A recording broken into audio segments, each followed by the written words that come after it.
Welcome. मैं हूं प्रियंका संभव, आपके लिए लेकर आती हूं आपके म्यूचुअल फंड पोर्टफोलियोज को सुधारने वाला ये शो जिसका नाम है मेरी सिप मेरा सवाल। यानी अपने सिप पोर्टफोलियो को लेकर अगर आपके मन में कोई भी सवाल है, आपको लग रहा है कि जितनी स्कीम्स हैं क्या वो सही चल रही हैं, कुछ नया ऐड करें, कुछ डिडक्ट करें, क्या करना है, तो इन तमाम सवालों का जवाब हम आपके लिए लेकर आते हैं। और अगर आप चाहते हैं कि हमारे एक्सपर्ट आपके पोर्टफोलियोज को रिव्यू करें इस शो में लाइव, तो आप अपने क्वेश्चन हमें भेज सकते हैं। हमारा व्हाट्सएप नंबर सबसे पहले 9311211874 है। हमारी ईमेल आईडी है money9query@tv9.com। और इसके साथ साथ अगर आप हमें यूट्यूब पर देख रहे हैं तो यूट्यूब के कमेंट बॉक्स में भी आपके क्वेश्चंस का इंतजार रहेगा। ऑलरेडी व्हाट्सएप पर क्वेश्चंस का सिलसिला शुरू हो गया है, so thank you so much अपने सवाल हम तक भेजने के लिए। हमारी पूरी कोशिश होती है कि हमारे एक्सपर्ट आपके पोर्टफोलियो का एक ऑनेस्ट फीडबैक आपको दे सके, ताकि आप एक डायरेक्शन तय कर सके कि क्या सब कुछ ठीक चल रहा है या नहीं। वैसे आज जिस टॉपिक पर हम बात करने वाले हैं वो है एनएफओस यानी न्यू फंड ऑफर्स। केवल अगर मैं जुलाई यानी इस एग्जिस्टिंग मंथ की बात करूं तो अब तक 16 नए म्यूचुअल फंड एनएफओस लॉन्च हो चुके हैं। और जनवरी टू जुलाई यानी जुलाई के ये 16 फंड्स को जोड़ लूं और अभी तक जितने हैं उन सबको जोड़ लूं तो 134 नए फंड्स जो हैं 2026 में जनवरी ऑनवर्ड्स मार्केट को हिट कर चुके हैं। जुलाई में जो अभी एनएफओस खुले हैं, कुछ बंद भी हो गए, पर जो खुले हुए हैं उनकी एक लिस्ट मैं आपके लिए लेकर आई हूँ, जिसमें आपको नजर आएगा कि एचडीएफसी का निफ्टी मेटल ईटीएफ भी है और ईटीएफ का फंड ऑफ फंड भी है जो 3 अगस्त तक खुला हुआ है, जो आपको निफ्टी मेटल इंडेक्स का एक्सपोजर देगा। आईसीआईसीआई प्रू का ये एनएफओ बहुत इंटरेस्टिंग लग रहा है। ICICI prudential BSE insurance ETF ये लेकर आए हैं। मेरे एसेट जो है एक स्मार्ट बीटा फंड यहाँ पर लेते हुए इंडेक्स फंड लेकर आते हुए नजर आ रहे हैं। मोतीलाल ओसवाल का momentum mid cap 150 momentum 30 index fund था जो कि बंद हो चुका है। Bakers large and mid cap fund लेकर आए हैं। केवल बड़े ही नहीं, कुछ नए नाम भी आपको नजर आएंगे, यानी कि जो नए एंट्रेंट्स हैं म्यूचुअल फंड इंडस्ट्री में उनके भी एनएफओज आए हुए हैं। जैसे अल्फा ग्रुप का फ्लेक्सी कैप आपको नजर आ रहा है, वेल्थ कंपनी का मिड कैप नजर आ रहा है, एनजे का वैल्यू फंड और मोमेंटम फंड, साथ ही में बड़ौदा बीएनपी जो है एक सर्विसेज फंड लेकर आया। तो बहुत सारे इंडेक्स फंड, ईटीएफ और थीमेटिक फंड्स मुझे नजर आ रहे हैं। साथ ही में ये वैल्यू और मोमेंटम की स्ट्रैटेजी वाले फंड्स भी जो है वो बाजार में है। अगर मैं ये आंकड़ा देखूं ना तो हर हफ्ते एक नया फंड लॉन्च हो रहा है और ऐसे में इन्वेस्टर को लगता है कि ये नए फंड्स आ रहे हैं, नई स्ट्रैटेजी लेकर आ रहे हैं, हमें इसमें निवेश करना चाहिए क्या? ये एक नया मौका है या सिर्फ एक नया प्रोडक्ट है और आते रहेगा, इसे इग्नोर कीजिए। लेकिन क्वेश्चन उठना तो लाजमी है, इतने सारे नए फंड्स आ रहे हैं, यहाँ पैसा लगा दें, क्योंकि एक बहुत बड़ा बिग पुल फैक्टर रहता है कि ये जब एनएफओ आते हैं ना तब फिर इसकी शुरुआती कीमत रहती है 10 रुपीज़, और ये जो 10 रुपए की एनएवी है ना वो सबको अपने ओर अट्रैक्ट करती है। तो ये जो 10 रुपए की एनएवी है इसके भ्रम को भी हम थोड़ा सा तोड़ेंगे, एक मिथ है ये, इसको भी तोड़ने की कोशिश करेंगे। और क्या एनएफओ आपके पोर्टफोलियो में जगह पाने लायक है, ये आप कैसे डिसाइड करें, आपको इसे खरीदना चाहिए या नहीं खरीदना चाहिए? तो इन्हीं सवालों का जवाब देने के लिए मेरे साथ जुड़ चुके हैं इन्वेस्टर्टीज के founder Sharad Tandon. Sharad, welcome to Money 9। Thank you for taking time for us. NFO, आपको वो ऐड याद होगा, हर एक फ्रेंड ज़रूरी होता है, तो उस लाइन पर हर एक एनएफओ ज़रूरी होता है क्या होगा आपका जवाब? तो एक और लाइन थी प्रियंका, उसी बात आपकी बात बढ़ाते हुए, हीरो होंडा का ऐड था, fill it shut it forget it. एक बार जब आपने फाइनेंशियल प्लान अपना बना लिया, एसेट एलोकेशन डिसाइड कर लिया या सेगमेंट वाइज एलोकेशन डिसाइड कर लिया, सो आपको एनएफओ की तरफ उसी तरह देखना चाहिए जब उनका पोर्टफोलियो रिलीज हो जाए। एंड अभी जो आपने लिस्ट दिखाई इसमें 2-3 तो आप ईटीएफ है, उनका पोर्टफोलियो मोटा मोटा आप जज कर सकते हैं, बिकॉज ईटीएफ में ईटीएफ के वेटेज के हिसाब से जो निफ्टी मेटल इंडेक्स है उसके हिसाब से आएगा, निफ्टी फाइनेंशियल सर्विसेज इंडेक्स है उसके हिसाब से आएगा। But generally and actively manage portfolio में जब तक आपका पोर्टफोलियो रिलीज ना हो, हमारी ओपिनियन रहती है रिटेल निवेशक को बचाना चाहिए उससे पैसा डालने से। और हमारे और आपके पास जैसे रिटेल निवेशक के लिए ये 16 एनएफओ में हम क्या करेंगे, हम 16,000 रुपये मैक्सिमम डाल देंगे, हम 16 लाख तो डाल नहीं पाएंगे। और दूसरा, हम आज तक जो हमने इतिहास में देखा है और लोगों को बताया भी है अपने अनुभव से, आपका रिटर्न पोर्टफोलियो का 5-7 साल बाद ही निकलता है। आप चालू करेंगे तो 5 साल 6 साल चलाएंगे एसआईपी, तब आपको रिटर्न दिखने लगेगा। आपके पास माध्यम लिमिटेड है, तो उसको कहाँ तक स्ट्रेच करेंगे, कितनी नई चीज में करेंगे, ये आप देखेंगे ओवरलैपिंग पोर्टफोलियोज आते हैं। तो मेरा अपना मानना है कि आपका एस्टैब्लिश फंड्स हाउस हैं, उसमें एक्टिवली मैनेज फंड्स हैं, वहां पे देखें। ईटीएफ जिनके पुराने चल रहे हैं and जिसमें ट्रैकिंग एरर कम है, वो आप देख सकते हैं अगर आपको ईटीएफ में ही प्ले करना है तो। अदरवाइज एनएफओ आपको डालना है, मन है तो डालिए, बट अदरवाइज अवॉइडेबल है for all practical purpose in our clients portfolio. Okay, so एक जो बहुत बड़ा पुल फैक्टर होता है वो कि 10 रुपए की एनएवी है, खरीद लेते हैं, सस्ता है। व्हाट वुड यू से टू दैट? सो सस्ता आपको ऑप्टिकली दिखता है प्रियंका, एंड वैसे भी हर सस्ती चीज अच्छी हो ये कोई जरूरी नहीं है। दूसरा, अगर आप देखें, अगर आज की तारीख में हमारे पास 100 रुपए हैं, हम एनएफओ में डालेंगे तो हमको 10 यूनिट मिलेंगे, एंड प्रॉब्ली कोई फंड है जिसका एनएवी 20 रुपए है तो उसके 5 यूनिट्स मिलेंगे। लेकिन यहाँ से यात्रा 100 से, मार्केट अगर 10% रिटर्न देगी, 100 का 110 होगा, तो 10 वाले की एनएवी 11 हो जाएगी, 20 वाले की एनएवी 22 हो जाएगी, अज्यूमिंग कि पोर्टफोलियो सेम है, ट्रैकिंग एरर दोनों का बराबर होगा, एंड डायमेट्रिकली अपोजिट पोर्टफोलियोज नहीं चल रहे हैं स्कीम्स में, तो आपका रिटर्न बराबर ही बराबर आएंगे, वेदर आप एग्जिस्टिंग में डालें चाहे एनएफओ में डालें। That's advantage. कभी कभी क्या होता है एनएफओज में कि उनके पास 3 से 4 महीने का पीरियड होता है टू क्रिएट अ पोर्टफोलियो। से फॉर एग्जाम्पल पिछले 6 महीने में कोई एनएफओ आए हैं और मार्केट खराब दिख रही थी, तो 6 महीने उनको लगा मार्केट में स्टैगर करके पैसा डालने के लिए।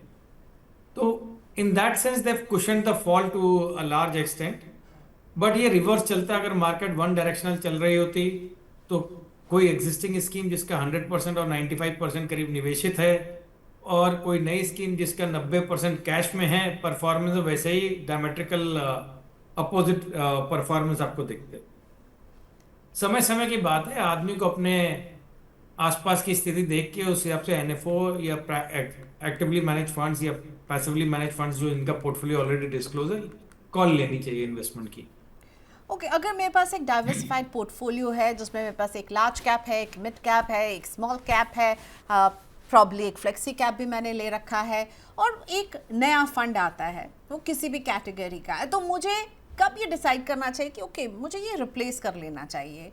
क्या आप कब कहेंगे, कौन से वो चेकलिस्ट आप मुझे देना चाहेंगे कि आप तभी उस एनएफए को सिलेक्ट कीजिए, वरना जस्ट गो फॉरवर्ड, मतलब आगे बढ़ जाइए, देखिए आया है एक नया प्रोडक्ट, आगे बढ़ जाइए। तो प्रियंका देखिए, सबके पोर्टफोलियो में जो भी अपना फाइनेंशियल प्लान बनाता है उसको बनाने की कई पद्धति हैं ना। सबसे कॉमन जो यूज होती है कोर और सैटेलाइट है। कोर तो आपका लॉन्ग टर्म होल्डिंग वाला है, which will always will be your typical mid cap small cap funds which are core part of your, और किसमें स्मॉल और मिड नहीं होता, फ्लेक्सी कैप या लार्ज कैप फंड्स होंगे डिपेंडिंग ऑन क्लाइंट या रिस्क एपेटाइट। आपका satellite portfolio is what is more tactical. आपको जैसे अभी आपने 2-3 नाम लिए, मोमेंटम, वो एक तबके में चलेगा, एक टाइम पीरियड में चलेगा, या एक कोई सेक्टोरल फंड आया थीमेटिक, जैसे प्रूडेंशियल का इंश्योरेंस है, उस तरह के फंड्स जो है, या निफ्टी मेटल है, जब तक मेटल साइकिल चलेगी, फाइनेंशियल सर्विसेज में हमको ग्रोथ दिख रहा है 4-5 साल के लिए, हम टैक्टिकल एबनॉर्मल एलोकेशन कर सकते हैं, आंसर इज यस। लेकिन ये तभी है जब इसके पहले हमारे पास कोई वो ऑप्शन नहीं था। अब आज की तारीख में मान लिया कोई ट्रांसपोर्टेशन लॉजिस्टिक्स फंड लाता, इंडस्ट्री में 15-20 ट्रांसपोर्टेशन एंड लॉजिस्टिक्स फंड है, फार्मा फंड्स हैं, फाइनेंशियल सर्विसेज है, तो वो हमारे पास एग्जिस्टिंग नोन पोर्टफोलियोज हैं which are far better bet than the new NFO launch. Okay fine, चलिए, सो एनएफओ को देखिए और अपने पोर्टफोलियो की नीड को समझिए, और तभी आपको ये डिसीजन लेना चाहिए। जस्ट बिकॉज एक नया फंड आया उसमें इन्वेस्ट नहीं करना चाहिए। सो क्या मैं शरद ये कहूँ कि जो पुराने टेस्टेड फंड्स हैं, जो ऑनगोइंग है, जिनका एक ट्रैक रिकॉर्ड है, वो ज़्यादा सही रहेंगे rather than a new fund? So Priyanka, हम लोग का अपना अनुभव सिखाता है कि टिपिकली लॉन्ग टर्म जो मैं बोला 5 साल से ऊपर के होराइजन में वही फंड्स ज़्यादा अच्छे करते हैं जिनके फंड मैनेजर ने 1 या 2 साइकिल उतार चढ़ाव देख लिया है, इस्टेब्लिश फंड हाउसेस हैं जिनकी प्रोसेस ड्रिवन इन्वेस्टमेंट अप्रोच है rather than a person centric approach, and that's where the abnormal returns are created over a period of time. Okay, so you are saying कि आपको कम से कम कुछ ऐसे schemes चुनने चाहिए अगर आपको ऐड भी करना है जिन्होंने कुछ मार्केट साइकिल्स को देखा है, यानी थोड़ा एक्सपीरियंस, अनुभवी है, राइट? न्यू कमर्स की जगह आप अनुभवी किस तो को अपना पैसा देना चाहेंगे? तो प्रियंका, अनुभव को हम दो कैटेगरी में बांट सकते हैं। एक तो फंड हाउस में रह के अनुभव है, दूसरा आपसे something, for example I am taking a name because आपने वो एग्जांपल लिया था यहाँ पे अबैकस का। सुनील सिंघानिया का एक एस्टैब्लिश ट्रैक रिकॉर्ड है विथ निपॉन के बैकग्राउंड से। So now if I have to bet a new fund house with a known person in charge of it, I can take a bet on it. और से grow का बीच में एक दो महीने पहले ये प्रोडक्ट आए थे, Anupam known face from small cap of Axis, you can take a bet. Those are known face, so it's a sort of gray line where you classify yes or no. But either a known fund manager or process driven fund house, those make two buckets which to invest into. Okay, तो आप भी अपने answer को grey zone पे ही रख रहे हैं, ना यस कह रहे हैं ना नो कह रहे हैं। अपने पोर्टफोलियो को टेस्ट करके ही आपको ये डिसीजन लेना है। Life is shades of gray. Okay fine, ठीक है। सो मुझे लगता है शरद की बातों को समझ करके वो अनुभवी हैं इस बाज़ार में बहुत, लेकिन हाँ वो किसी का साइड नहीं लेना चाहते हैं। पर मैं अब जो लोग हमारा शो देखते हैं उनका साइड लेना चाहती हूँ। और जस्ट बिकॉज एक नई स्कीम आई है तो प्लीज़ दौड़ करके उसमें इन्वेस्ट नहीं कीजिए। 10 रुपये जो है वो बस एक मिथ है। आपको हमेशा अपने पोर्टफोलियो में देखना चाहिए कि आपको क्या उसकी ज़रूरत है, आप कितने समय के लिए उसमें इन्वेस्ट करना चाहते हैं। इन सब बातों को ख्याल रखिएगा, ठीक है? प्रियंका, अगर आप 1 मिनट का मेरे को समय दें तो मैं दर्शकों को अपने ही गलती से एग्जाम्पल बता सकता हूँ। जी प्लीज़। 99 में मैं फर्स्ट टाइम म्यूचुअल फंड में जॉब करने गया। उस टाइम का एक फंड था कोठारी पाइनर, जो आज की तारीख में लोग जानते हैं टेम्पलटन के नाम से। एंड मैं एक एनबीएफसी छोड़ के कैटेगरी 1 आया था फंड हाउस में। मेरे बॉस ने बोला तेरा पैसा जो आया है ईपीएफ, क्योंकि हम लोग बच्चे थे सब विड्रॉ कर लेते थे, वो लमसम खर्चा करने में है तो इन्वेस्टमेंट कर दे। And coming from a background of merchant banking, mutual fund हमारे लिए नया जानवर था एक। तो हमने भी अपनी अकल लगाई। जो आज की तरह के रिटेल दर्शक आपसे क्वेश्चन कर रहे हैं, जिनके लिए आप ये क्वेश्चन पूछ भी रही हैं, कि 2 फंड थे। एक कोठारी पाइनियर फार्मा फंड था, एक Kothari pioneer blue chip fund था। फार्मा के नीवी 10.43 थी उस टाइम पे, बिकॉज जुलाई में एनएफओ आया था, मैंने कुछ सितंबर अक्टूबर में ज्वाइन किया था। एंड इन ब्लू चिप जो थी पहले से स्कीम चले 94-95 से, तो उसकी एनएवी हायर थी। डिविडेंड ऑप्शन की 15-16 रुपए थे। एंड मैंने अपनी अकल लगाई, मेरे को लाख रुपए करीब उस टाइम ईपीएफओ के विड्रॉल के मिले थे 80,000 के आसपास। मैंने उसको फार्मा में डाला, ब्लू चिप में नहीं डाला। अब अगस्त एंड सितंबर से यात्रा टिल से मार्च ऑफ नेक्स्ट ईयर, 8 महीने में 7 महीने में pharma move from 1043 to around 15 odd rupees and blue chip moved from 15 rupees to 37 rupees.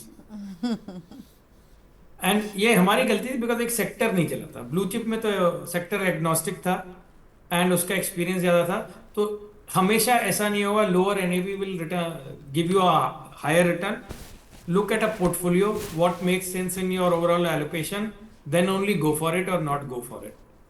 Okay तो चलिए, अच्छा लगा शरद जी ने वही मिस्टेक पॉइंट आउट की जो अक्सर नए इन्वेस्टर करते हैं। तो इन्होंने भी किया वो इन्वेस्टिंग मिस्टेक, और हम इन मिस्टेक से ही सीख करके आगे बढ़ते हैं। ओके शरद, हम पोर्टफोलियोज की तरफ बढ़ते हैं, but I will take a minute. और कुछ लोगों ने कुछ कमेंट किया, मैं उनको बिल्कुल जवाब देना चाहूँगी। शम्स पूछ रहे हैं कि क्या आप मानसून हॉलीडे में गई थी प्रियंका? नहीं, मैं मानसून हॉलीडे में नहीं थी। आप कह सकते हैं घर में एक मेडिकल इमरजेंसी थी, मैं उसे अटेंड कर रही थी। और थैंक यू हरपाल सिंह जी, उन्होंने लिखा कि मेरा सवाल जो है वो प्रियंका के बिना अधूरा है। Thank you for your love and kindness, पर कुछ परिस्थितियां ऐसी थी कि मैं ऑफिस नहीं आ सकती थी, पर thank you for all your love. अब हम पोर्टफोलियोज की तरफ बढ़ते हैं और सबसे पहले lighter note, whenever you take leave for some reason or other, get a wax statue of your maid next to the new anchor, so they will not miss you that much. नहीं sir, इतना भी नहीं, पर thank you for all the kind words. अब हम सुखदीप जी का portfolio भी लेकर आ जाते हैं, क्योंकि सुखदीप जी का पोर्टफोलियो मेरे मेल बॉक्स में बहुत दिन से पड़ा हुआ है। So let's start with Sukhdeep Singh के क्वेश्चन से। तो पंजाब से हैं, एज है इनकी 37 और लॉन्ग टर्म के इन्वेस्टर हैं। 20 साल के लिए ये सिप करना चाहते हैं। सिप की जर्नी इन्होंने जनवरी 2025 में ही शुरू की है, और अभी इनके पास जो है तो सबसे नंबर 1 पर है शरद टंडन का की फेवरेट स्कीम पराग पारिक फ्लेक्सी कैप, जिसमें 1000 की सिप सुखदीप कर रहे हैं। HDFC के मिड कैप में भी 1000 की सिप चल रही है सुखदीप जी की। और तीसरी स्कीम पर आते हैं तो बंधन का स्मॉल कैप, यहाँ पर 1000, और निपॉन इंडिया के मल्टी कैप में 1000, और निपॉन इंडिया के मल्टी एसेट में 1000। Very nice. 5000 की सिप कर रहे हैं और 20 साल तक करने वाले हैं आप सुखदीप। 37 है आपकी एज। कैसा लग रहा है आपको इनका पोर्टफोलियो का diversification? Flexi cap, mid cap, small cap, multi cap और multi asset. Sharad, over to you. तो सुखदीप जी, आपने अच्छी तरह से स्कीम अलग अलग सेगमेंट में 5 लिए हैं, अच्छी शुरुआत की है। खाली आप 2 ही चीज ध्यान रखिएगा, आपने मिड कैप स्मॉल कैप वो तो सेगमेंट अच्छे लिए, लेकिन आपका एक जगह ओवरलैप है। मल्टी कैप और फ्लेक्सी कैप समानता, आप अंतर समझ लें, हम कई बार इस पे बात कर चुके हैं। फ्लेक्सी कैप में फंड मैनेजर को छूट होती है कि वो किसी भी सेगमेंट ऑफ मार्केट में कितना भी पैसा डाले, उसमें कोई लिमिट नहीं होती out of 100। But multi cap में क्या होता है, हर सेगमेंट में 25-25-25 डालना है, और चौथा 25 किसी भी एक सेगमेंट में डाल सकते हैं या 2 सेगमेंट में डाल सकते हैं। अब सामान्यतः मल्टी कैप और फ्लेक्सी कैप का पोर्टफोलियो बायसनेस अगर देखें, पिछले 18 महीने 24 महीने का आप एग्जाम्पल ले लें, सारे फ्लेक्सी कैप ज्यादातर लार्ज कैप बायस थे। मल्टी कैप में भी जो एडिशनल 25% था, सब ज्यादातर मल्टी कैप में सब लार्ज कैप की तरफ था। तो कहीं ये हो सकता है कि आपका ओवरऑल 5000 रुपये में से 1.5 पौने 2 हजार आपका लार्ज कैप बायस फंड्स में हो जाए, या वाइस वर्सा हो जाए अगर स्मॉल कैप चल रहा होगा। तो अगर आपने कैटेगरी आइडेंटिफाई की, आपका एक मल्टी एसेट चल रहा है, अच्छा चॉइस है, एक मिड कैप है, एक स्मॉल कैप है। अगर आपको एक लार्ज कैप लेना ही तो लार्ज कैप लीजिए, और एक जो बाकी है उसको एक मिड कैप या स्मॉल कैप में कर लें, डिपेंडिंग ऑन अपनी risk profile. Otherwise portfolio is good, all schemes you have selected are good.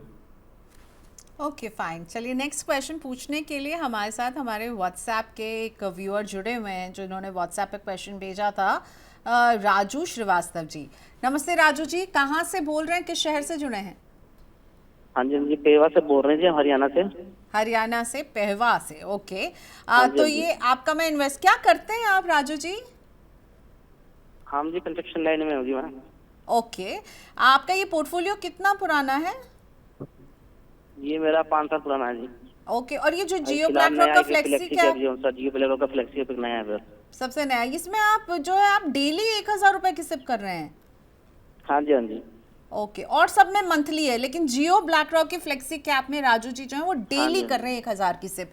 आपकी एज क्या हुई सर, और कितने समय, टाइम 30 साल। ड्यूरेशन क्या है, कब तक करेंगे इन्वेस्टमेंट? 25 साल तक। 25 साल तक। अच्छा, एक और सवाल है, बने रहेगा, मैं आपका एक बार पोर्टफोलियो रीड कर रही हूँ फिर आपसे पूछती हूँ। तो मैंने बता दिया जियो ब्लैक रॉक फ्लेक्सी कैप में डेली सिप 1000 की कर रहे हैं। इसके अलावा राजू जी के पास है इन्वेस्को इंडिया का स्मॉल कैप, जिसमें 4000 की सिप चल रही है। जियो ब्लैक रॉक के Nifty small cap 250 index fund में 2000 हर महीने। मोतीलाल ओसवाल के निफ्टी 500 मोमेंटम 50 इंडेक्स फंड में 1000। मोतीलाल ओसवाल के BSc enhance value index fund में 1000। SBI health care opportunities fund में 2000। निपॉन इंडिया के ताइवान इक्विटी फंड में 1000। निपॉन इंडिया के स्मॉल कैप फंड में 1000। ठीक है। प्लस आपने लिखा है कि सुकन्या समृद्धि योजना में भी आप 5000 रुपए। 5000 है जी। और इसके ऊपर जो लिखा ट्रम्प प्लान भी है, वो क्या है? Term plan? वो मैंने टर्म प्लान ले रखा है जी अपना, उसके लिए। अच्छा, इंश्योरेंस का टर्म प्लान है आपके पास? हाँ जी, हाँ जी, 60 लाख ओके का। Okay okay okay. सॉरी, इसमें शायद स्पेलिंग एरर हो के ट्रम्प लिख गया, तो मुझे लगा ये ट्रम्प प्लान कौन सा आ गया है? नहीं, ट्रम्प ट्रम्प लिखना ना, वो सबको डायरेक्ट ट्रम्प कर लिखा गया होगा। ओके ओके, वो लिखते वक्त हो गया है, मुझे से भी बहुत सारी गलतियां हो हाँ जाती है जी। उसमें। ओके ओके ठीक है। तो चलिए अब आप शरद, राजू जी का पोर्टफोलियो आपके सामने है। टर्म प्लान मतलब इनके पास एक इंश्योरेंस प्लान है, सुकन्या समृद्धि योजना में ये मंथली 5000 डाल रहे हैं, प्लस इनका ये पोर्टफोलियो है जिसमें सबसे इंट्रीगिंग बात मुझे लगी कि भाई जियो ब्लैक रॉक फ्लेक्सी कैप में वो डेली 1000 रुपए की सिप कर रहे हैं और बाकी मंथली है। आपको कैसा लग रहा है राजू जी के पोर्टफोलियो में बैलेंस नजर आ रहा है? मतलब मुझे तो बहुत सारा इंडेक्स फंड दिख रहा है, जैसे इन्होंने ना जियो ब्लैक रॉक का Nifty small cap 250 index fund भी लिया है, मोतीलाल ओसवाल का निफ्टी 500 मोमेंटम 50 इंडेक्स फंड भी लिया है, मोतीलाल ओसवाल का BSc enhance value index fund भी लिया है, फिर इनके पास यस एक इंटरनेशनल एक्सपोजर में इन्होंने ताइवान वाला फंड निपॉन का लिया है, थीमेटिक भी है, SBI health care opportunities fund, Nippon का स्मॉल कैप भी है, इन्वेस्को का स्मॉल कैप भी है। क्या कहेंगे आप? राजू जी, पहले तो आप परेशान ना होइए, आजकल हर कोई ट्रम्प से आपसे परेशान ही है। तो वो आपने ट्रम्प भी लिख दिया तो भी चलेगा, क्योंकि हम लोग सब कोई मार्केट ऊंच नीच होने के कारण आजकल देख रहे हैं। बट आपने ओवरऑल पोर्टफोलियो राजू जी अच्छा बनाया है। लेकिन ये आपने जानते हैं, मेरा ऐसा मानना है कि कुछ लोगों को सुन के इंडेक्स फंड में ज्यादा एक्सपोजर लिया है। आपको इंडेक्स फंड में कैटेगरी आप पहले समझ लो, जैसे आपने इनहांस वैल्यू वाला लिखा, that is a large cap bias index with some parameter where they will create more alpha compared to other markets. एक जगह आपने स्मॉल कैप एक्टिवली मैनेज लिया, एक जगह आपने स्मॉल कैप इंडेक्स लिया, एक जगह आपने मोमेंटम लिया। सामान्यतः मोमेंटम भी आपका स्मॉल कैप बायस ही इंडेक्स है, where stories can change, but generally छोटी वाली कंपनी ज्यादा है, अनलेस अनटिल जब एक फेज आ जाए कि लार्ज कैप चलने लगे, अब नॉर्मल रिटर्न देने लगे, तो बात अलग है। आपका टोटल एसआईपी अगर मैं जोड़ पाया कुछ तो 45-48 हज़ार के आसपास था, एंड उसमें से आप एक ही फंड में 30 हज़ार चला रहे हैं फ्लेक्सी कैप में। नया फंड है, उसका ज़्यादा कोई ट्रैक रिकॉर्ड नहीं है, तो इसलिए मैं कमेंट नहीं कर रहा हूँ। बट मेरी एडवाइस है, वो अगर आप चाहें तो 15 हज़ार कहीं और चला लें, विच इज़ एस्टैब्लिश फंड में, कहीं पे जो पुराने टाइम से चल रहा हो। आप फ्लेक्सी कैप में डेली खरीद रहे हैं, अच्छा कर रहे हैं, मार्केट में इंडेक्स में भी ईटीएफ कर सकते हैं, डेली कर सकते हैं, बट ओवरलैप आपके हो जाएंगे, because enhance value flexi cap में ओवरलैप आएगा, आपके स्मॉल कैप इंडेक्स में आएगा, एक्टिवली मैनेज स्मॉल कैप में। थोड़ा सेग्रीगेट करके segment wise mid cap, small cap, clarity रखें अपने पास। सेक्टर आप चला रहे हैं, एक ऑफशोर फंड चला रहे हैं, अगर आपको लगता है एक ही फ्लेक्सी कैप चाहिए तो आप इसमें 10 हज़ार कम करके अपना, आजकल तो ऑफशोर फंड में ज्यादा लेगा नहीं, थोड़ा वहां ऐड कर सकते हैं, एक मिड कैप कैटेगरी आपकी मिसिंग है उसमें ऐड कर लें। Okay, so best of luck Raju ji, follow कीजिए एडवाइस, कुछ आपको थोड़े चेंजेस करने के लिए शरद जी ने एडवाइस किया है, ठीक है। अगला क्वेश्चन हर्षल प्रजापति जी का, और हर्षल जी ने अभी व्हाट्सएप पर भी मुझे अपना सवाल भेजा, आई होप हर्षल देख रहे हो। सो हर्षल जी जो है ना, बहुत ही अग्रेसिव इन्वेस्टर हैं, 5,000 की सिप कर रहे हैं, और इस 5,000 में जो है ऑलमोस्ट क्या 2,500 रुपये, ऑलमोस्ट 50% जो है वो कर रहे हैं स्मॉल कैप में। तो निपॉन का स्मॉल कैप 1,000, बंधन का स्मॉल कैप 1,000 और एसबीआई का स्मॉल कैप 500 रुपये, ये रहे इनके 2,500। अब जो बाकी पैसे हैं वो पराग पारिक के फ्लेक्सी कैप में जा रहा है 1,000, और आईसीआईसीआई के मल्टी एसेट फंड में 1,000। तो बेसिकली 4,500 की सिप हो रही है, 5,000 की तो नहीं हो रही है। और इन्होंने हमें लिखा है कि मैं जो हूँ कोटक मल्टी कैप और एचडीएफसी के मिड कैप में 1,000 रुपये की सिप अगले महीने से शुरू करने वाला हूँ। 1.5 साल से ये इन्वेस्टमेंट कर रहे हैं, और 12 से 15 साल तक ये इन्वेस्टमेंट करने वाले हैं, और 2,000 रुपये पोस्ट ऑफिस के सेविंग्स बैंक अकाउंट में भी है, पोस्ट ऑफिस के सेविंग्स अकाउंट में। क्या कहेंगे आप, कैसा लग रहा है आपको हर्षल की प्लानिंग? हर्षल, आपने सारी स्कीम्स अच्छी ली हैं, एंड अच्छा है आप यंग एज पे एग्रेसिव पोर्टफोलियो बना रहे हैं। खाली एक ही चीज है कि आप एडिशनल कोटक मल्टी कैप का करना पे सोच रहे हैं, और पराग पारिक फ्लेक्सी कैप जो आपका ऑलरेडी चल रहा है, ये जनरली ओवरलैप हो जाएंगे, तो आप उसमें कॉशियसली देख लीजिए। मेरा सजेशन है एक मिड कैप और ले लें, एंड आप बेटर होंगे। एक ही एडवाइस और है, आपने पोस्ट ऑफिस का तो लिखा है, अगर आपके पास हेल्थ प्लान और टर्म प्लान नहीं है तो अपनी इनकम के हिसाब से आप 10-15 टाइम्स टर्म प्लान का सम अश्योर्ड लेके, और हेल्थ कवरेज आप देख लें कितना आपको सफिशिएंट, बट 5-10 लाख का हेल्थ इंश्योरेंस कवर अगर लेंगे, वो नो क्लेम बोनस के साथ बढ़ते बढ़ते 4 से 5 गुना आजकल कई फंड इंश्योरेंस कंपनीज का होता है, वो आप देख लें जो आपको पसंद लगे, जो आपके घर के पास आपको सर्विसिंग दे, और जो आपको जहां आप पे अगर खुदा न खादा जरूरत पड़े हॉस्पिटलाइजेशन होने पे कैशलेस सर्विस दे पाए, हेल्थ क्लेम वैसा वाला लीजिएगा। बट मल्टी कैप और फ्लेक्सी कैप ओवरलैप होंगे, उसको आप मिड कैप की तरफ थोड़ा मोड़ सकते हैं। अगर आप कोटक में करना है, Kotak mid cap is also a good fund.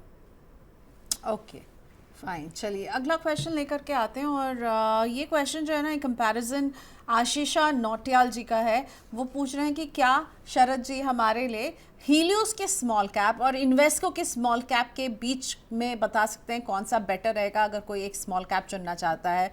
Helios का स्मॉल कैप चुने, इन्वेस्को, दोनों ही न्यू प्लेयर्स हैं। सो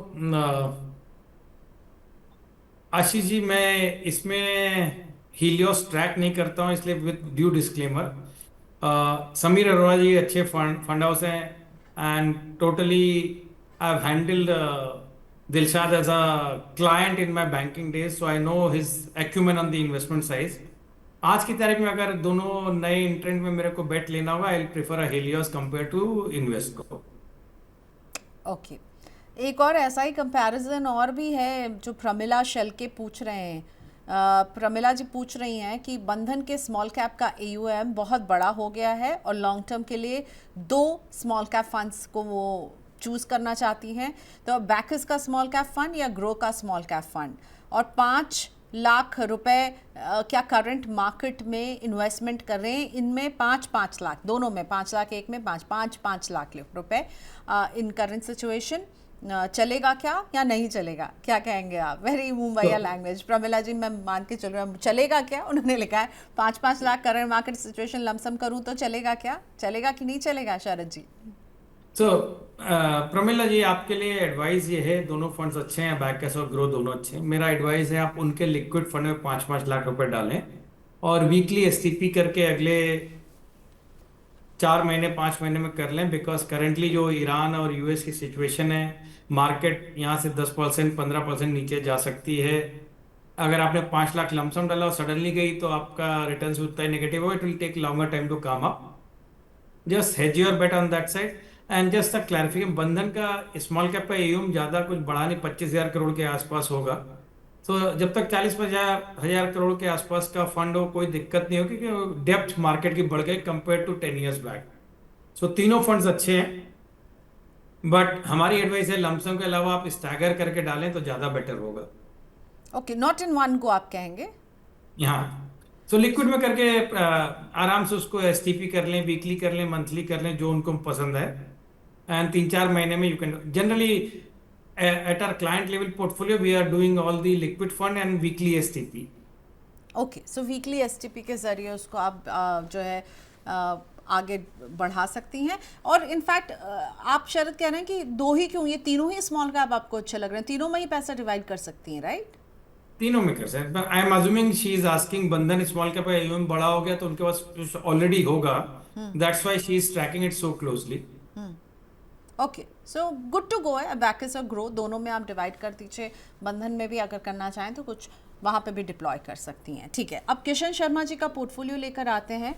तो किशन शर्मा जी की एज है 30 और भीलवाड़ा राजस्थान से हैं। हम इन्हें कॉल करने की कोशिश करते हैं, पर तब तक इनका पोर्टफोलियो मोतीलाल ओसवाल के मिड कैप में ये 2000 की सिप कर रहे हैं, ओके, और इन्वेस्को इंडिया के स्मॉल कैप में 2000 की सिप है, और एसबीआई के कॉन्ट्रा फंड में भी 2000 की सिप है।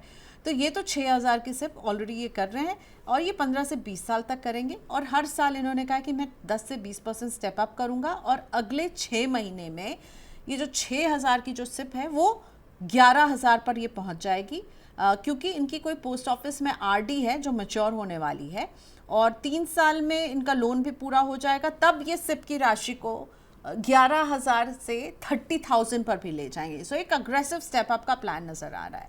प्लस हर साल इन्हें जो भी बोनस मिलेगा वो उनका इरादा है कि वो म्यूचुअल फंड में डालेंगे। 5 फंड से ज़्यादा ये नहीं रखना चाहते हैं। मनी 9 के एक्सपर्ट से इन्होंने ये सीखा है। तो क्या इनके जो मौजूदा फंड्स हैं वो ठीक हैं फॉर 15 to 20 ईयर्स, और 2 और फंड अगर आप जोड़ना चाहेंगे 15 to 20 टाइम होराइजन के लिए, तो किशन जी के लिए कौन से हो सकते हैं? पोस्ट ऑफिस आरडी पूरी होने के बाद जो एक्स्ट्रा 5,000 होंगे, क्या उसे भी ये मौजूदा फंड्स में डालें? फिर 4th क्वेश्चन है मल्टी एसेट एक्टिव फंड, और फंड काफ़ी चर्चा में है, क्या उनको चुना जा सकता है? यानी मल्टी एसेट फंड और फंड ये लेना चाहते हैं। बताइए शरद जी, क्या है एडवाइस देंगे? तो प्रियंका, मैं फोन इसलिए देख रहा हूँ इनका क्वेश्चन पढ़ते पढ़ते जवाब दे दूँ। सो एक ही चीज़ है किशन जी, आपको पहला सजेशन कि आप एसबीआई कॉन्ट्रा फंड को थोड़ा चेंज करके या तो एसबीआई मिड कैप या स्मॉल कैप में शिफ्ट कर सकते हैं, बिकॉज आपकी एसआईपी लॉन्ग टर्म है। कॉन्ट्रा फंड्स टिपिकली आपके पास एक स्मॉल कैप है, एक मिड कैप है, एक और मिड कैप जोड़ेंगे तो इट विल बी मोर और less not making much out है। कॉन्ट्रा उसके हेज कर रहा है, अनलेस एंटिल आपकी हेजिंग का कॉल है तो बात अलग है। आपका स्टेप अप करना है, 11,000 का बढ़ के सीधे आपका 30,000 हो जाएगा जब इंस्टॉलमेंट कम होगा। मेरा सजेशन आपका बोनस जो है आप इन्हीं स्कीम्स में जोड़ें, एंड ये लॉन्ग टर्म में आपको बेटर रिटर्न देंगे rather than trying to find a new scheme. Contra मैंने बता दिया, आप चेंज कर दीजिए। जो आपका क्वेश्चन 2 था, multi asset active fund of fund. आप multi asset active fund of funds का समझ लें कारण क्या है सर। ये फंड ऑफ फंड स्ट्रक्चर में है तो आपका टैक्सेशन चेंज हो जाता है, 2 साल का होल्डिंग पीरियड लगेगा, तब लॉन्ग टर्म होगा, उसके पहले शॉर्ट टर्म है। आप आज की तारीख में जो आपके पास पोर्टफोलियोज में मिड कैप और स्मॉल कैप है, मेरा सजेशन है अगर आपको फंड ऑफ फंड ही करना है तो आप एक थीमेटिक सेक्टोरल फंड्स ले लें, या आप plane vanilla multi asset fund ले लें rather than fund of fund structure. Distributors आज की तारीख में नया दिखा के आपको फंड ऑफ फंड्स बेच रहे हैं, बट कोई फायदा नहीं। एग्जिस्टिंग मल्टी एसेट फंड्स अच्छे हैं। आपको अगर करेंसी वाला चाहिए तो निपॉन टाइप का ले लें, अगर आपको ग्लोबल इक्विटी वाला चाहिए तो डीएसपी ले सकते हैं, अगर आपको rates invits forex everything put together चाहिए तो इंडस्ट्री का सबसे बड़ा आईसीआईसीआई प्रूडेंशियल का मल्टी एसेट है। आपको खाली प्योर गोल्ड और सिल्वर के साथ इक्विटी और डेट चाहिए तो बजाज टाइप के फंड है। आपके पास ऑप्शन बहुत रहे हैं जहाँ पे आपको फंड जाने की जरूरत नहीं पड़ेगी, सिंपल आप फंड्स में जाएं। So it's far better in terms of taxation, tax structure as of currently. चलिए अगला क्वेश्चन सीमा जी का लखनऊ से, और सीमा जी ने एक लाइन लिखी थी कि प्लीज़ अगर हो सके तो शरद जी से ही मेरा क्वेश्चन पूछिएगा। तो जी शरद जी से ही पूछ रहे हैं सीमा जी आपका क्वेश्चन। एज 36 है, सिप स्टार्ट किया इन्होंने 6 महीने पहले, 15 साल तक निवेश करेंगी। डॉटर की हायर एजुकेशन और शादी के लिए ये सिप कर रही हैं। 2 करोड़ चाहिए होगा। क्या पोर्टफोलियो सही है या फिर कुछ चेंज करें सीमा? बंधन का स्मॉल कैप 2500 की सिप, अबैकस का स्मॉल कैप 2500 की सिप, ईडलवाइज का मिड कैप 2000 की सिप, एचडीएफसी का फार्मा फंड 1500, आईसीआईसीआई का इक्विटी एंड डेट फंड 1500। 10,000 की सिप सीमा जी की चल रही है। 2 करोड़ जो है उनको जुटाना है बिटिया की शादी के लक्ष्य के लिए और उसकी हायर एजुकेशन दोनों के लिए। समय 15 ईयर्स देंगी। अभी अभी शुरू किया, 6 महीने पुराना ही है इनका पोर्टफोलियो। क्या कहेंगे शरद जी आप? सीमा जी धन्यवाद विश्वास प्रकट करने के लिए हम लोग के ऊपर।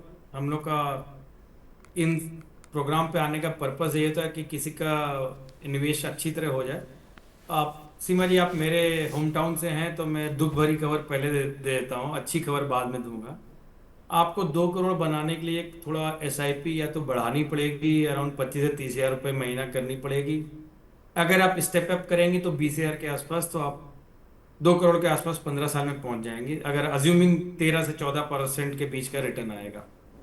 अनफॉर्चुनेटली 10 हज़ार से तो आप नहीं पहुंच पाएंगी, तो आपको या तो अपना गोल पोस्टपोन करना पड़ेगा कि 15 के बजाय 20 साल में करें, तब पहुंच सकते हैं। तो वो 2 चीज़ आप डिसाइड कर लें, मिक्स एंड मैच करना है। 25-30 हज़ार नहीं कर पाती हैं, 20 हज़ार करके कहना है मेक 15 साल को 17 साल, प्रॉब्ली वो कॉम्बिनेशन करना पड़ेगा। आप वो डिसाइड कर लें। स्कीम्स आपने अच्छी चुनी है, लेकिन अगर आपका होराइजन क्लियर है 15 साल के लिए तो इक्विटी एंड डेट के बजाय आप प्योर इक्विटी मिड कैप में जाएं। प्रूडेंशियल का ही मिड कैप अच्छा फंड है, उसमें आप कर सकते हैं। Otherwise portfolio is good. Okay, लेकिन amount is not good, that's what you are saying, right? या she has to start saving more और स्टार्ट डिप्लॉइंग मोर। ओके, 10,000 से बात नहीं बनेगी, ये दिक्कत नजर आ रही है। पर स्कीम्स आप गुड टू गो हैं सारी स्कीम्स, कुछ भी नहीं आप चेंज करेंगे? Bandhan small cap, Abakkus small cap, Edelweiss mid cap, HDFC pharma, ICICI का हाइब्रिड फंड है, equity and debt, so good to go सारी स्कीम्स आपकी तो तरफ आप से। देखें प्रियंका, इनके पास सारी स्कीम्स वही हैं। जो स्मॉल कैप हम लोग बात करते रहे हैं, मिड कैप बात करते रहे हैं, हमने फार्मा सेक्टर की बात की हुई है 3-4 बार आपके प्रोग्राम पे, क्यों फार्मा अगले 5-6 साल तक अच्छा चलेगा। इक्विटी एंड डेट मैंने कहा उसको बदल के मिड कैप कर लें तो इनका 2 मिड कैप हो जाएगा, दैट्स एन एडवांटेज। अगर इनके पास इमरजेंसी कॉर्पस है तभी वो स्टेप करें, नहीं है तो ये इक्विटी डेट चल रहा है कि this will act as a emergency corpus for that. Okay Seema ji, portfolio तो आपने अच्छा बनाया है, पर शरद जी की सिर्फ और सिर्फ ये मतलब उन आपकी रिक्वेस्ट है कि केवल 10,000 अगर आप जमा कर डालेंगी ना, तो फिर आप जो सोच रही हैं 12-15 साल में 2 करोड़, 15 साल में 2 करोड़, वो मुश्किल लग रहा है। ठीक है, तो आपको स्टेप अप करना होगा। इनपुट वैल्यू जो है वो बढ़ाने की यहाँ पर सख्त ज़रूरत हमारे एक्सपर्ट को लग रही है। ओके, सीमा जी का सवाल हो गया। रॉबिन सिंह जी के सवाल पर अब हम पहुंचते हैं और रॉबिन जी के पोर्टफोलियो के पहले मोहम्मद शमसुज़मा जी हमारे साथ फ़ोन लाइन पर हैं, इनसे बात करते हैं। सो इनका क्वेश्चन जो है वो मेरे पास मेल पर भी था, व्हाट्सएप पर भी था और अभी यूट्यूब पर भी पूछ रहे हैं, तो इनका सवाल लेते हैं। नमस्ते शम्स जी, कैसे हैं आप? मुंबई से हैं आप, मैं देख रही हूँ। जी नमस्कार मैम। नमस्ते, बहुत स्वागत है आपका। Thank you ma'am, thank you. तो आप मुंबई से हैं शम्स जी? जी मैं मुंबई से हूँ मैम। ओके, और आपने ये इन्वेस्टमेंट कब शुरू किया है? ये इन्वेस्टमेंट लगभग 1.5 साल से है, लगभग क्या करते हैं आप? 1.5 साल से है मैम। तो पहले आपका शो देख के इन्वेस्ट स्टार्ट किए। हाँ, तो स्टार्टिंग मैंने 2-3 हजार से किया, फिर कॉन्फिडेंस धीरे धीरे बढ़ाते, अमाउंट भी बढ़ाते गए। क्या बात है। तो ये अभी तो 20,000 पे पहुंच गए हैं। बट इसमें क्या है, आपका शो देख के मुझे सबसे ज्यादा ये लगा कि पोर्टफोलियो में ज्यादा भीड़ इकट्ठा नहीं करना है, मगर मुझे ऐसा लग रहा है कि मैं इकट्ठा कर चुका हूँ। वो शरद जी ने शो के स्टार्टिंग में कहा fill it, shut it and forget it. तो बार बार शो भी देख के कंफ्यूज नहीं होना है, क्यों शरद जी, एम आई राइट?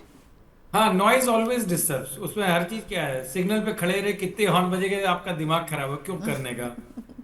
तो शम्स जी, आप करते क्या हैं? जी। अपना काम करते हैं, जी। कहीं नौकरी करते हैं? नहीं, बिजनेस करते हैं मैम। बिजनेस करते हैं, चलिए कोई बात नहीं। देखिए, हम गलतियों से ही सीखते हैं। शरद जी ने अपनी गलती बताई, मैंने तो इन्वेस्टमेंट में इतनी गलतियां की हैं कि वो 7 खून माफ क्रॉस कर चुकी हूँ, 7 से ज्यादा गलतियां कर चुकी हूँ। लेकिन आपका पोर्टफोलियो में आप पढ़ती हूँ, ठीक है? फिर शरद जी का मैम एडवाइस। एक क्वेश्चन है मैम। हाँ बोलिए। अभी 3 महीना पहले मैंने ये कोटा का ओवरसीज इनोवेशन ओवरसीज ऐड किया था, जो बंद हो तो गया 2 अभी शायद। महीने से इसमें पैसा जा रहा, रिटर्न आ जा रहा है। उसमें शायद कैपिंग लगा हुआ है, तो रुक तो गया होगा अभी पैसा। हाँ, तो अभी मैंने तुरंत उसको पॉज करके मैं HDFC बैलेंस एडवांटेज पर ऐड किया हूँ। तो ओके, ओवरऑल पोर्टफोलियो थोड़ा मेरा देख लीजिए, ओवरलैपिंग है, किसको हटाना है, किसको रखना है, या मैं सही रास्ते पे हूँ। ओके, ठीक है, ठीक है, होल्ड कीजिएगा शम्स जी, अभी शरद जी बोलेंगे आपके पोर्टफोलियो पे। तो जो 8 स्कीम्स हैं, जिसमें से एक ये ओवरसीज वाला इनोवेशन ओवरसीज फंड को आपने बताया कि आपने वो जो है HDFC के बैलेंस एडवांटेज फंड में इसको अभी पैसे को डाल दिया है। सो बंधन का स्मॉल कैप 2200, निपॉन का मिड कैप 2200, कोटक का मल्टी कैप 2200, पराग पारिक का फ्लेक्सी कैप 2200, SBI का large and mid cap 2200, SBI का कॉन्ट्रा फंड 2200, मोतीलाल ओसवाल का गोल्ड सिल्वर FOF 2200, और ये कोटक ग्लोबल जहाँ पे वो फ्रेश इन्वेस्टमेंट नहीं ले रहे थे 2 महीने से, तो इन्होंने इसको मूव कर दिया है HDFC के बैफ में। 2045 तक जो है वो इन्वेस्टमेंट करने का इरादा रखते हैं मोहम्मद शम्स, क्या कहेंगे आप सर? तो शम्स सर, पहले आपका धन्यवाद हम लोगों को हौसला अफजाई के लिए। लेकिन मैं अभी तक समझ नहीं पाया, जब आपने कहा कोटक ग्लोबल का पैसा आपका लौट के आ रहा है। प्रियंका, क्योंकि हमारी जानकारी के हिसाब से SIP उसमें जो पहले से चल रही है, इन्होंने 3 महीने पहले खोली थी, वो चल रही होगी। किसी कारणों से इनके बैंक की मैंडेट या तो रजिस्टर नहीं हो पाई है, SIP लौट के जा रही है, तो एक बार इनका यूनिट्स अलॉट होती है देन रिवर्स होती है, इस कारण पैसा वापस आ रहा होगा। बट अदरवाइज न्यू इन्वेस्टमेंट बंद है, बट पुराने SIPs अभी भी अलाउड है। एंड एक बार आप डबल चेक अपना शम्स देख लीजिएगा बॉम्बे में किसी फंड हाउस से बात करके कि वो क्यों हो रहा है। एंड बाकी प्रियंका, अगर ये स्लाइड हम पीछे जाएंगे, ये दोनों स्कीम्स तो ठीक है हम बात कर लेंगे, लेकिन इसके पहले एक स्कीम पे ये हटा सकते हैं जो स्लाइड थी इनकी, जस्ट द सेकेंड वन। तो ये फर्स्ट वाली इज गुड, बंधन स्मॉल। यहाँ पे 1 मिनट आप शम्स देखेंगे तो ये दोनों फंड्स आपके ओवरलैपिंग है। मल्टी कैप और फ्लेक्सी कैप हमने प्रोग्राम में अभी पहले बात किया। एक फंड में आप 25-25-25 एंड चौथा 25 कहीं भी जा सकता है, और फ्लेक्सी कैप में हम कहीं भी जा सकते हैं। तो ये आप देख लें, या तो pure mid cap, pure small cap में रहें, एंड उसके हिसाब से ये बदलाव कर लें। अगर आप मेरे से पूछेंगे, पहली स्लाइड पे जो 2 आपके, एक स्मॉल कैप और मिड कैप था, वहीं पे अमाउंट बढ़ा लें, 4400 कर लें, तो वो आपके अच्छे चलेंगे। एंड ये दोनों फंड्स अच्छे हैं, आपके लॉन्ग टर्म में भी अच्छा कर रहे हैं। अब तीसरी स्लाइड पे अगर आप देखेंगे शम्स, आपके पास आ गया SBI के 2 फंड्स हैं, कॉन्ट्रा और लार्ज एंड मिड कैप। यहाँ पे आपने लार्ज एंड मिड कैप किया, वो एक separate category. Contra fund market में जो चीज चल रही है अंडर वैल्यूड वाले पोर्शन को खेलेगी। अब आपके पास अगर पेशेंस है, खेल सकते हैं। जब मार्केट अच्छी चलेगी तो ये कम परफॉर्म करेगा, मार्केट खराब चल रही हो तो ये बेटर परफॉर्म करेगा। बट ये आपको बैलेंस के बराबर का रिटर्न देगा, slightly better than the balance fund. आपको अगर इसमें क्लैरिटी है, 2045 तक का टाइम है आपके पास, एसबीआई में ही रखना है तो आप एसबीआई के स्मॉल कैप में कर सकते हैं। मेरा सजेशन है उसमें फिर आप एसबीआई लार्ज और मिड और एसबीआई कॉन्ट्रा को मिला के एसबीआई स्मॉल कैप कर लें। अगर सेक्टोरल करना है एसबीआई में तो एसबीआई के पास बैंकिंग भी है, फार्मा भी है, आप वहां पे भी कर सकते हैं, बट एक ही फंड रखें।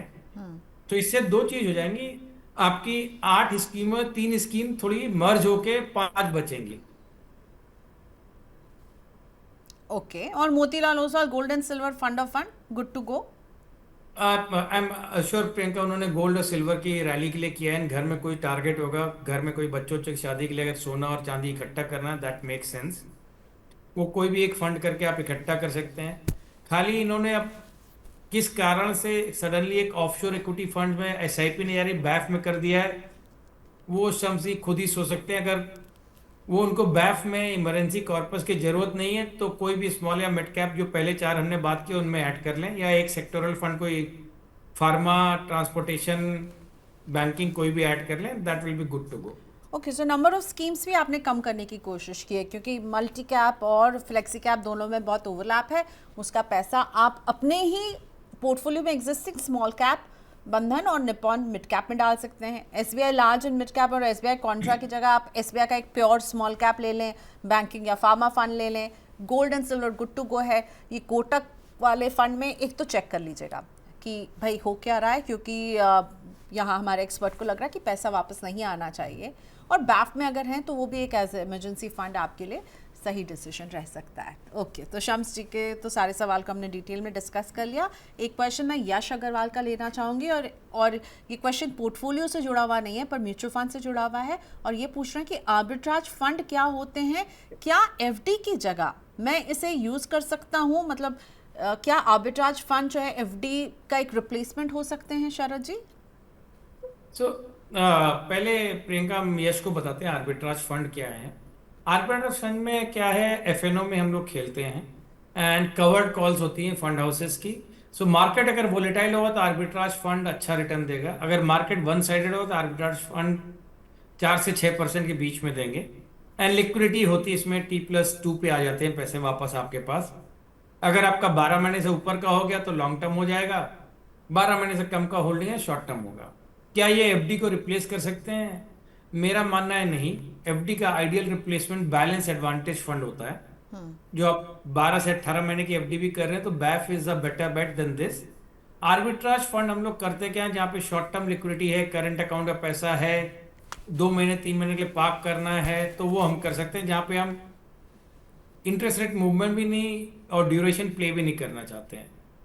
सो आइडियल एफडी का रिप्लेसमेंट बैफ या aggressive hybrid depending on tenor you want to keep. Arbitrage is more like a current account का रिप्लेसमेंट फॉर यू। ओके, अगला क्वेश्चन ऐसा ही है, पर्सनल फाइनेंस से जुड़ा हुआ, जो मुझे लगता है कि आप उनको ज़्यादा अच्छे से आंसर कर पाएंगे, और ये ज़रूरी क्वेश्चन है। कई लोग ये सवाल पूछते हैं। ये पूछ रहे हैं सर्वेश मौर्य कि क्या म्यूचुअल फंड से पैसा विड्रॉ करके लोन भरना सही डिसीजन होगा? पोर्टफोलियो की वैल्यू अभी जो है 4.2 लाख है, ओके, और उनके लोन की वैल्यू है 4.8 लाख, बट वो अपनी डेट को कम करना चाहते हैं, तो क्या म्यूचुअल फंड के कॉर्पस से पैसा निकाल के अपने डेट को कम करें? सर्वेश, ये आपकी सोच सही है, लेकिन आप पहले समझ लें, हमको इसमें आपने लिखा नहीं है कि कौन सा लोन है। पर्सनल लोन है सर, पर्सनल लोन। हाँ, अच्छा ठीक है, पर्सनल है तो आपका कॉस्टली हो 10-12% के आसपास होगा, depending on which place you have taken.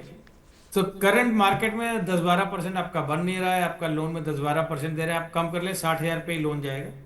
लेकिन मैं जनरली प्रियंका इनके सवाल से बाकी लोगों को भी समझा सकता हूँ कि देखिए, लोन आप 2-3 तरह के असेट्स के लिए लेते हैं। एक तो होम लोन, वो एप्रिशिएटिंग असेट है। एक कार लोन, कंज्यूमर फाइनेंस या पर्सनल लोन, ये सब डेप्रिशिएटिंग एसेट्स, इनकी वैल्यू गिरती है असेट की।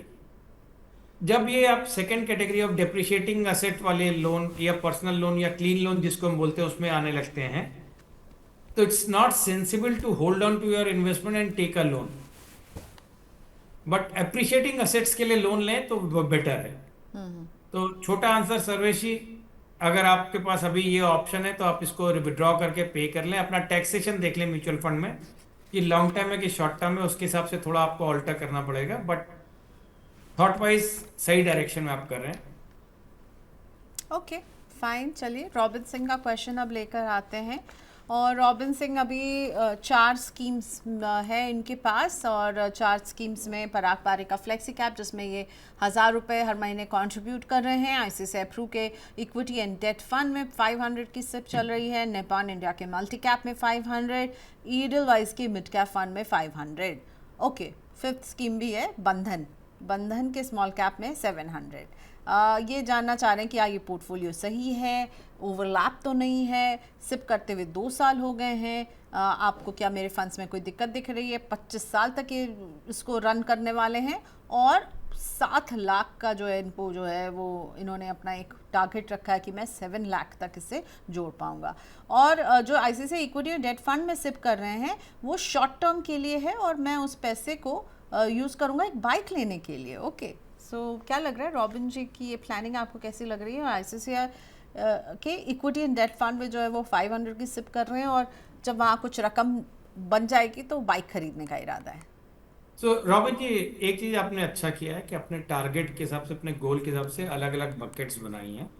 सो जैसे आपने प्रूडेंशियल इक्विटी एंड डेट का बनाया तो बाइक के लिए, विच इज़ गुड थिंग। मेरा एक ही चीज़ है, अगर आपको क्लैरिटी है इतने लॉन्ग टर्म के लिए करना है तो फ्लेक्सी कैप से हट के आप मिड या स्मॉल कैप में कर लें, that will be better bet, because आपका फ्लेक्सी कैप और मल्टी कैप ओवरलैप कर रहा है, वो हमने अभी बात की। आइडियली वो दोनों हटा के आप स्मॉल कैप एक बढ़ा लें, एक मिड कैप बढ़ा लें, तो your returns will be slightly better on a longer period of time. And हमने कई स्मॉल कैप और मिड कैप के इस प्रोग्राम में भी बात की है। At a cost of reputation, grow, abacus, बंधन, डीएसपी स्मॉल कैप आप कोई चूज कर लें, Kotak mid cap, HDFC mid cap, prudential mid cap, Nippon का ग्रोथ, निपॉन इंडिया ग्रोथ जो है वो मिड कैप ही फंड है, तो आप कोई भी एक उसमें चूज कर लें, you will be good to go. Okay, तो आप कह रहे हो एक स्मॉल कैप इनको ऐड करना चाहिए? हाँ प्रियंका, इनका 2 एसआईपी की बात कर रहे थे हम लोग, एक फ्लेक्सी कैप पराग पालिक का, एक हाँ मल्टी कैप, वो हाँ, दोनों बदल के एक स्मॉल कैप एक मिड कैप ऐड कर तो लें। ऑलरेडी इनके पास है सर ईडलवाइज का मिड कैप और बंधन का small cap, so that's what I wanted to know. उसी में आप कहेंगे या फिर एक नया स्कीम आपने कुछ स्मॉल कैप सजेस्ट किए वहां पे वो जाए? ये प्रियंका, अभी इनका पोर्टफोलियो छोटा है तो 2-2 स्कीम करके चलाएं, बिकॉज जब बढ़ेगा तो it will not be biased only in one scheme, इसलिए 2 मिड कैप 2 स्मॉल कैप हो जाएंगे, and it will be a good portfolio to run for a longer period. Okay, so आपको जो है पराग पारिक फ्लेक्सी कैप और आईसीआईसीआई प्रू का equity and debt इसको rethink करने की जरूरत है। ऑल राइट, नहीं, आईसीआईसी नहीं, वो दूसरा मल्टी कैप है प्रियंका। आईसीआईसी तो बाइक के लिए ले रहे हैं ये लोग शायद। तो वो एज इट इज रहे। हाँ, बाइक के लिए तो मार्जिन उनको ओके, देना होगा, इसलिए वैसे ही चला रहे हैं वो। ठीक है, तो बाइक के लिए तो उसको वैसे ही रखें आप, मल्टी कैप और flexi cap. In fact Sharad ji, I think इसके ठीक पहले भी आपने फ्लेक्सी कैप और मल्टी कैप की जोड़ी को आपने कहा कि इससे निकाल कर आप प्योर प्ले एक स्मॉल कैप या मिड कैप ले लें। सो वही जो है आपको भी सजेस्ट कर रहे हैं रॉबिन, इसका ख्याल रखिएगा। ओके, सो अभी हम स्मॉल कैप की इतनी बात कर रहे थे, और मुझे लगता है शरद जी जब आते हैं तो अग्रेसिव पोर्टफोलियोज हमारा शो ज़्यादा देखने लगते हैं। तो तुषार का देखिए क्वेश्चन मैं आपके सामने रखती हूँ, इन्होंने क्या किया है। एंड इन्होंने बंधन और इन्वेस्को के स्मॉल कैप में 5 लाख ईच डाला, फिर ईडलवाइज और वाइटो के मिड कैप में 5 लाख डाला, और सब में इन्होंने जो है मार्च 26 को इन्होंने लमसम किया है, और आज इनमें 18% का रिटर्न इनको मिल रहा है। और अब कह रहे हैं मैं 2 और स्मॉल कैप ग्रो और अबैकस ऐड करूंगा। तो ये आइडिया कैसा लग रहा है आपको तुषार का? नहीं तुषार, आपका अभी रिटर्न शॉर्ट टर्म बन गया है, इसको देख के सभी खुश हो सकते हैं, लेकिन आप ये ध्यान रखिएगा, स्मॉल कैप आप डाल रहे हैं, वोलेटाइल रहेगा। मैं ये नहीं कह रहा हूँ लॉन्ग टर्म में भी इतना रिटर्न में इतना ही करीब करीब बनेगा अगर 5 साल 6 साल आप रखेंगे, but be prepared for volatility. आप 5 लाख रुपए डालना चाहते हैं, क्या मार्केट यहाँ से 10% और नीचे जा सकती है? Answer is yes. हमने एक अभी निवेशक के क्वेश्चन पे जवाब दिया था, आपको भी वही एडवाइस है, आप लिक्विड में जाके वीकली एसटीपी कर लें, अगले 3 से 4 महीने में ये पूरा पैसा खप जाएगा आपका। तो बेसिकली आपको करना कुछ ज्यादा रॉकेट साइंस नहीं है। तो सर आप 5 लाख रुपए लिक्विड में डालें और 50,000 रुपए की वीकली एसटीपी कर दें। 10 हफ्ते में खत्म, 10 हफ्ता इस 2.5 महीना। But should you go for more small cap? Already इनके पोर्टफोलियो में है स्मॉल कैप इतने सारे शरद। 2 मिड कैप है, 2 स्मॉल कैप है। अब इनका लमसम का टारगेट है, आइदर ही can decide to add into previous ones, but both Abacus and Grow are good funds to have. They are smaller corpus, more nimble, so adding will not make much of a difference on the negative side. It can enhance positive returns.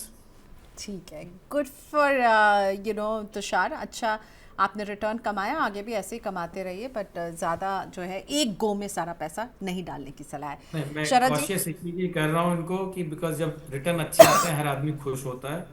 कभी market ऐसा भी होगा कि return खराब देगा, तो आप अपना कोर्स नहीं छोड़िएगा। Don't try to time the market for 3 months 4 months। Okay, so थोड़ा सा जो है एक्साइटमेंट को थोड़ा सा होल्ड ऑन टू दैट। अच्छा है, आपने अभी रिटर्न कमाया है, पर बी लिटिल केयरफुल, एक साथ पैसा नहीं डालिएगा। थैंक प्रियंका, यू सो ये मच। इन्होंने हाँ आपके पुराने थंबनेल से शायद हेडलाइन कॉपी कर ली है। याद है अप्रैल में आपने क्या स्मॉल कैप में 18% रिटर्न। और वो शो में आप ही थे हमारे साथ। Okay okay Sharad, thank you so much for your time today. आज के शो को यही वाइंड अप करते हैं, जल्दी फिर लेकर आएंगे शरद जी को आपके क्वेरीज का जवाब देने के लिए। आज के लिए शुक्रिया। Thanks Priyanka, thanks, always a pleasure.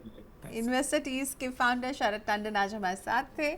बहुत सारे पोर्टफोलियोज में उन्होंने बहुत सारे चेंजेस बताए हैं, और हर चेंज को उन्होंने क्यों वो चेंज करें ये भी आपको बताया। तो केवल ये नहीं सुनिएगा कि इस स्कीम से निकल जाएगी उस स्कीम, पर उस स्कीम से वो आपको क्यों एग्जिट करने के लिए कह रहे हैं, इसका एक्सप्लेनेशन भी बहुत अच्छे से दिया, तो उस पर भी ज़रूर ध्यान दीजिएगा। चलिए, आज की शो को यहीं वाइंड अप कर रहे हैं, लेकिन आप अपने क्वेश्चंस भेजते रहिए। हमारा व्हाट्सएप नंबर और ईमेल आईडी अगली स्लाइड पर 9311121874, ये हमारा व्हाट्सएप नंबर जहां आप हमें कांटेक्ट कर सकते हैं, अपने क्वेश्चंस भेज सकते हैं।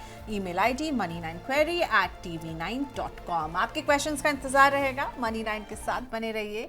आज के लिए इतना ही, बाय बाय।